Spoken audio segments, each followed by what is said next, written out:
Kejaksaan Tinggi Kaltim sudah menyelesaikan penyidikannya terhadap 2 orang tersangka pelaku tindak pidana korupsi. Kedua tersangka berinisial Y dan N adalah direktur dan komisaris perusahaan PT Agro Kaltim Utama, serta mitra kerjanya yang merugikan negara sebesar 29,7 miliar rupiah. Berikut informasinya. Lama menjadi perbincangan publik, ternyata Kejaksaan Tinggi sudah turun menelusuri PT Agro Kaltim Utama yang dikenal dengan singkatan PT AKU. Perusahaan ini adalah badan usaha milik daerah yang dapat suntikan dana segar 27 miliar dari APBD Kaltim. BUMD PT Agro Kaltim Utama awalnya direncanakan menjadi perusahaan andalan pemerintah Provinsi Kaltim dalam bidang perkebunan. Pada tahun 2003, pada saat Kaltim dipimpin Gubernur Suwarna AF, perusahaan mulai mendapat suntikan dana dari Pemprov Kaltim dengan akumulasi sampai tahun 2010 sebesar 27 miliar rupiah. Kucuran dana segar itu ternyata tidak digunakan sesuai proposal rencana bisnis perusahaan. Pimpinan PT AKU malah bekerja sama dengan 9 perusahaan yang 6 diantaranya diduga fiktif karena tidak ada lagi alamatnya. Sedangkan satu perusahaan terbesar diajak join adalah PT Dwi Palma Lestari. Setelah ditelusuri penyidik Kejaksaan Tinggi Kaltim, perusahaan Dwi Palma Lestari didirikan oleh tersangka Y sendiri bersama temannya berinisial N. Perusahaan ini diketahui mendapat suntikan dari Perusda AKU sebesar 24 miliar rupiah. Dalam kasus ini adalah penyertaan modal dari Provinsi Kalimantan Timur sebesar 27 miliar ya.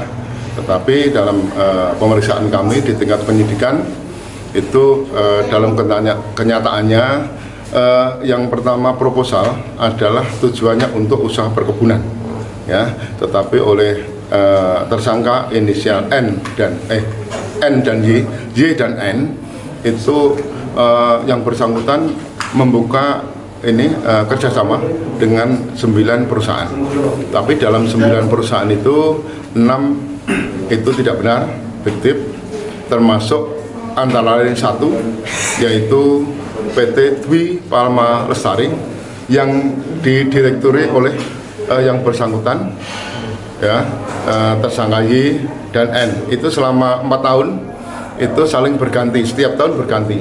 Yang bersangkutan kadang N sebagai direktur utama, terus Y sebagai komisaris. Terkadang dibalik juga, Y sebagai direktur utama, yang N sebagai komisaris. Akumulasi anggaran tersebut dari tahun 2003 sampai dengan tahun 2010 sebesar 27 M. Tetapi pada tahun 2009 yang bersangkutan mendirikan PT yang notabene direktur utamanya adalah tersangka Y. Sebagai komisarisnya adalah tersangka N ya. Dari hasil pemeriksaan tersebut kita kembangkan, yang Y saya tetapkan tersangka lebih dahulu, kemudian pada tanggal 5 Oktober ya itu menyusul saudara N. Itu dari hasil perkembangan penyidikan kami ya, ternyata apapun yang dilakukan untuk perbuatan ini dilakukan berdua. Kedua tersangka ini sudah ditahan, bahkan berkas tersangka Y sudah dilimpahkan ke Kejaksaan Negeri Samarinda. Keduanya dikenakan pasal 2 ayat 1 junto pasal 18 UU 31 tahun 1999 tentang Tipikor dengan ancaman minimal 4 tahun dan denda 200 juta rupiah. Tim Kaltim TV, Heriman dan Hardin melaporkan. Demikian Kaltim Update edisi kali ini. Informasi lainnya dapat Anda simak melalui situs website kami www.kaltim.tv, channel YouTube dan fanpage Facebook Kaltim TV. Jangan lupa untuk selalu patuhi protokol kesehatan. Saya Rosmi Rahma bersama kerabat kerja yang bertugas pamit undur diri dan sampai jumpa.